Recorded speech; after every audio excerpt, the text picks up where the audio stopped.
ايه الاخبار؟ عاملين ايه؟ النهارده هاخدكم في جوله نكتشف الاكل الكندي. ده بيحرق مخلل مقلي، لقمة القاضي كده، المعاناة بنت اللذينة دي. ولكن الاكل اللي انتوا شايفينه ده احنا كده في نهايه اليوم، لان اليوم بدأ من الصبح بدري.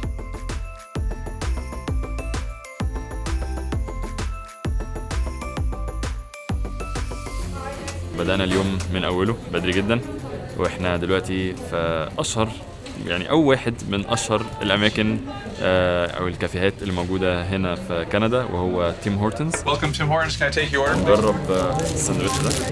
اكتر حاجه مميزه في الساندوتش هو العجينه بتاعه العيش نفسه، لان هو مش عيش، هو اسمه بسكت، لان هو معمول من عجينه بسكوت بس هو طري شبه العيش. وبعدين فكره ان انت بتاكل ستيك مع بيض وعليهم جبنه الصبح، يعني حاجه حلوه. بس هو ساندوتش طعمه حلو قوي، بس هو صغير جدا جدا. هنيجي بقى للتمبتس، ولسه مكتشف حالا ان اسمها تيم اللي هي من تيم هورتن، وبيتس ان هي حتت صغيره، يعني حاجه شبه الدونتس كده، او يعني بس هي اصغر شويه. احنا جبنا بالشوكولاته مديه على لقمه القاضي كده، حلو قوي. بس دي تبوظ اي دايت في الدنيا. يعني الاكل الكندي مختلف شويه، لان زي ما انتم عارفين كندا مليانه ثقافات وجنسيات من كل حته في العالم. في حاجات فعلا هي اتعملت هنا في كندا، وفي حاجات جايه من الثقافات المختلفه وبقت الكنديين كلهم بيحبوها، فبقت خلاص يعتبروها كنديه. اول حاجه هنبتدي بيها وهي الابيتايزر، اسمه فرايد بيكلز او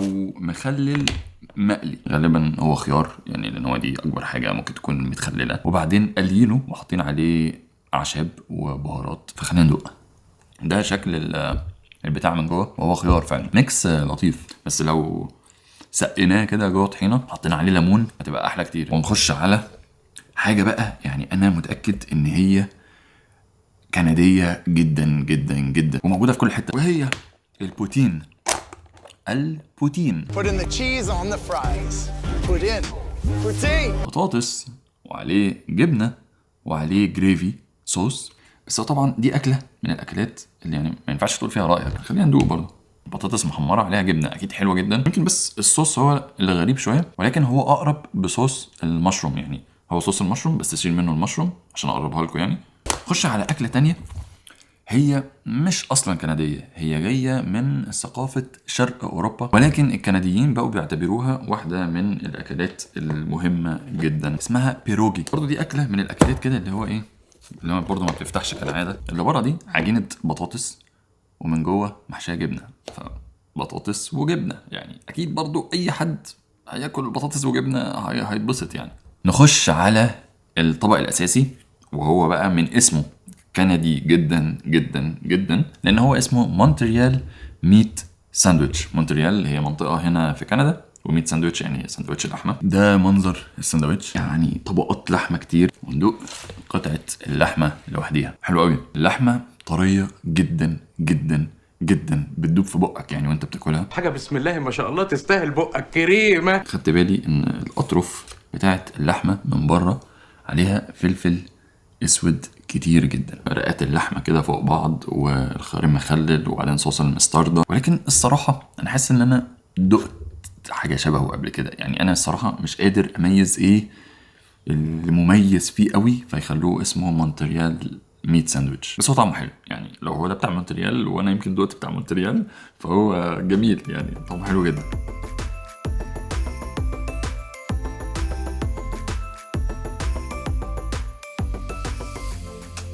طيب احنا حاليا في حته اسمها الفارمر ماركت، وده بيتعمل يوم السبت بس، وبيبقى تقريبا من الساعه 7 الصبح لحد الساعه 3 العصر. وزي ما انتم شايفين الدنيا مليانه ناس بيبيعوا بقى كل حاجه، عسل، خضار، فاكهه، اكل، لحوم. الفكره انها بتبقى جايه من حاجات طبيعيه، لان هي جايه من اراضي الفلاحين اللي واقفين يبيعوا الحاجات دي. اخيرا الواحد قلع الكمامه، يعني متعبه يا جماعه، متعبه بالذات لو انت بتلبس نظاره.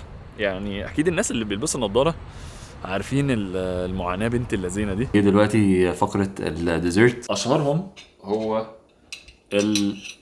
نانايمو بار. not Nanaimo or Nanaimo or Nanaimo. حلو قوي. الشوكولاته اللي فوق طعمها حلو جدا، الكاستر طعمه حلو بس كتير. بصوا الحته اللي تحت دي، لو انتوا فاكرين زمان كان في شوكولاته اسمها جيرسي، هي نفس الطعم. الحته اللي تحت هي نفس الطعم بتاع جيرسي. واخيرا السيزر ميكس، في منه نوعين، واحد بيبقى الكحوليك عليه خمره، مش ده طبعا اللي احنا جايبينه، احنا جايبين ده من السوبر ماركت عادي اللي هو من غير اي كحول. هقرا لكم المكونات سريعا كده قبل ما نجيب الكوبايه. ميه، توميتو بيست، طماطم زي الصلصه يعني، سكر وليمون، كلام جوس ده اللي هو العصاره بتاعت الشلفش، ملح وسي سولت ملح البحر، واورجانيك تاماري اللي هو عباره عن ميه واورجانيك صويا بينز وخل وبهارات وبصل وبودره ثوم وشطه وخل تاني، مش احنا لسه قايلين فيه خل، حاطين تاني يعني، غالبا حاطين مرتين، فجل. انا مش فاهم ايه الحاجات الغريبه اللي مالهاش اي علاقه ببعض اللي كلها في العصير ده. طبعا ما مليتش الكوبايه لان يعني مش متفائل خير خالص الصراحه. ريحته كاتشب جدا والله. يا نهار ابيض، ايه ده؟ ايه اللي بشربه ده؟ انا عرفت هم ليه بيحطوا عليه خمره، عشان تقريبا ما يحسوش بطعم العك اللي انا بشربه ده. ده بيحرق، ليه افتر تيست كده بيحرق في الزور. يعني نصيحه لو حد جاي كندا، اوعى تدوق هذا الشيء، اوعى. بس ده كان الفيديو، كان جوله سريعه كده في اهم الاكلات واشهر الاكلات والمشروبات والحلويات والكلام ده كله هنا في كندا. فلو عجبكم الفيديو بقى ما تنسوش تعملوا لايك، اكتبوا لي في الكومنت كده ايه الحاجات اللي انتم جربتوها او ايه الحاجات اللي شجعتكم من الفيديو ده ونفسكم تجربوها من الحاجات اللي انا دقتها دي. اكيد مش البتاع ده، اكيد يعني ما حدش يكتب لي في الكومنتس ان هو عايز يدوق البتاع ده. اشوفكم في فيديو جديد ان شاء الله. سلام.